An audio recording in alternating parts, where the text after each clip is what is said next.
I was sitting at the bar, looking at my almost empty glass of whiskey. The ice has already melted, leaving behind only a watery bitterness. The atmosphere here has always been depressing, even on Friday nights, when laughter and loud music could be heard everywhere. But today, she matched my mood perfectly. I have to confess to her. For weeks now, these words have been on my tongue like a splinter, poisoning every moment of my life. Every morning when I woke up next to her, I felt more and more like a traitor. Every look she gave me, every smile, burned me from the inside out. Anna and I have been together for 10 years. 10 years of happiness, love, joint ups and downs. We have built our own little world, cozy and safe, a world in which, as I always thought, there would be no place for lies and betrayal. But I was wrong.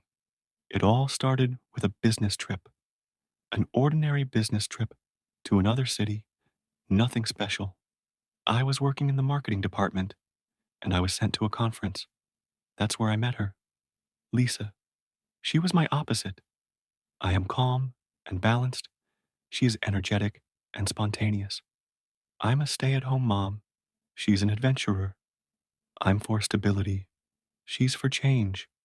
Maybe that's what attracted me to her. We started talking over a coffee break.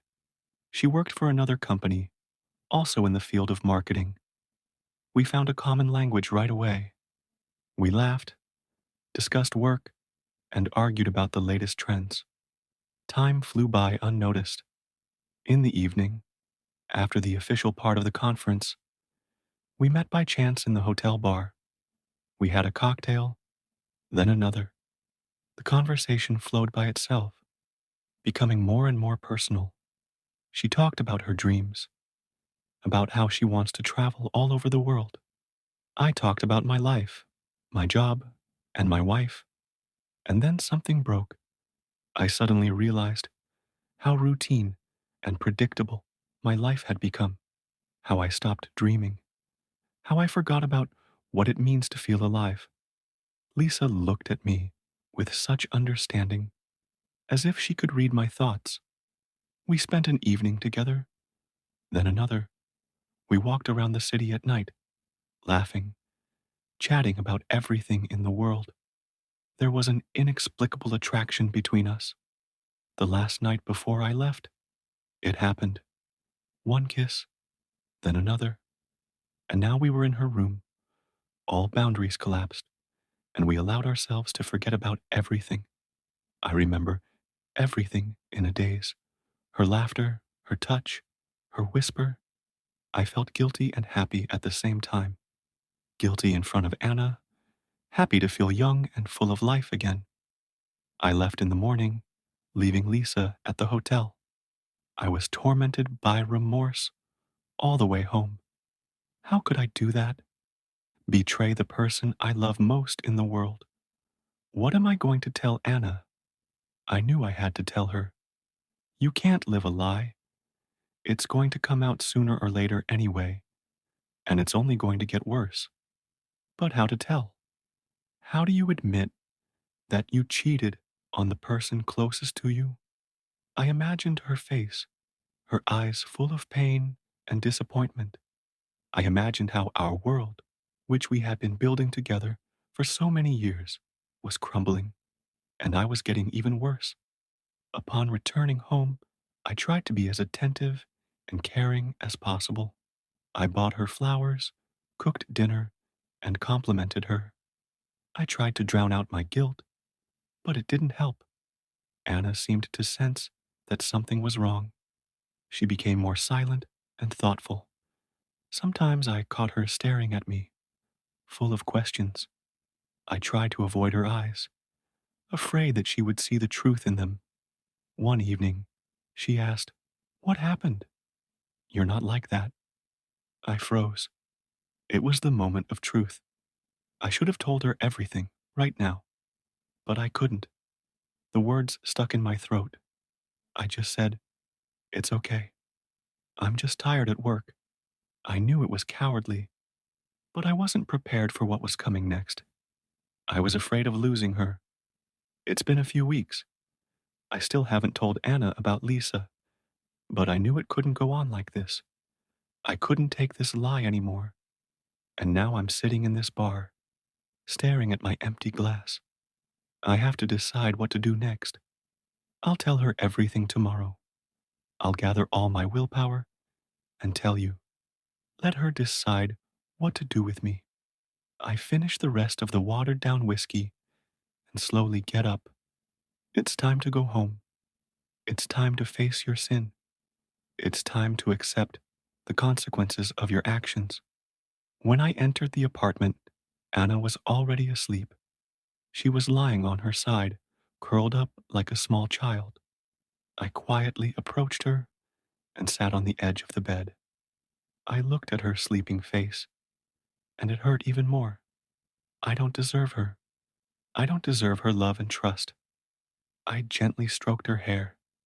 She opened her eyes for a second and smiled at me with a sleepy smile. "You're back," she whispered. "Yes," I replied. I lay down next to her and hugged her. She snuggled up to me, and I felt her warmth filling me from the inside out. Tomorrow. I'll tell her everything tomorrow. But right now, I just want to be with her. I know that these may be the last moments when I can hug her. I woke up earlier than Anna in the morning. I made her breakfast, her favorite omelet with bacon and coffee. When she entered the kitchen, her face lit up with a smile. "Thank you," she said.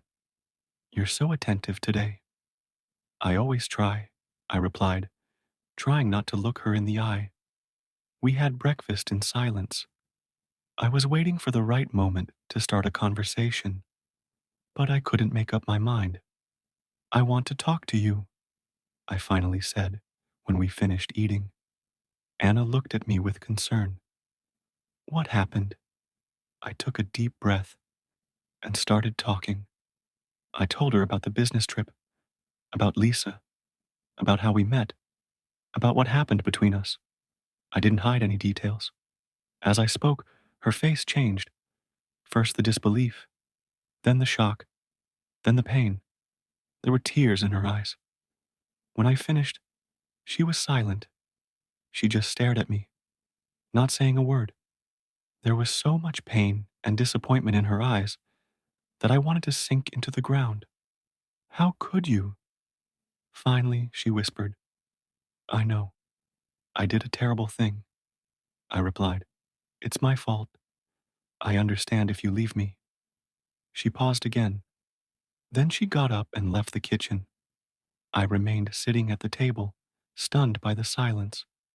I waited for her to come back and tell me it was over, but she didn't come back.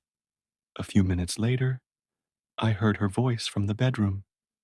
She was crying. I couldn't stand it. I got up and went to her. She was sitting on the bed with her face buried in the pillow. I sat down next to her and hugged her. She didn't resist. She just cried, and I held her in my arms. "It hurts so much," she whispered. "I don't understand how you could cheat on me." "I do not know," I replied. "I'm just a fool. I know you'll never forgive me." "I do not know," she said. "I need time to think about it." I understood that. She had to make a decision that would change our lives. I wasn't going to rush her. A day passed, then another one. Anna hardly spoke to me. She avoided me as much as she could. I was sleeping on the couch in the living room. I knew it was over. I lost her. I destroyed our marriage with my own hands. But I didn't give up. I decided to fight for her. I knew that I would have to try very hard to regain her trust. But I was ready for anything. I started by stopping talking to Lisa. I blocked her phone number and deleted her from all social media. I wanted to show Anna that I was ready to put an end to the past. I became more attentive to Anna. I helped her around the house, cooked dinner, and complimented her. I tried to be the person she loved me with. One evening, when we were having dinner in silence, I asked, "What can I do to make you forgive me?" Anna looked at me sadly. "I do not know," she said. "I do not know if I will ever be able to forgive you. You've hurt me too much." "I understand," I replied, "but I will try my best. I will do everything to regain your trust." Anna sighed. "I need time," she said. "I need time to think about what we're going to do next." I agreed. I was ready to wait as long as it took. I knew this was my last chance. It's been a few months. The relationship between Anna and me was gradually improving. We started talking, laughing, and spending time together. But I knew that the wound I had inflicted on her had not yet healed. One evening, when we were walking in the park, Anna stopped and looked at me. "I think I'm ready to try," she said. I couldn't believe my ears. "What do you mean?" I asked. "I think I'm ready to give our marriage another chance," she replied. "But you should know that I will never forget what you did. Trust will need to be regained." I hugged her very tightly. "I promise, I will do everything to regain your trust," I said. "I will love you for the rest of my life." We returned home holding hands. I knew that the path to forgiveness would be long and difficult, but I was ready to go through it with Anna. I changed it.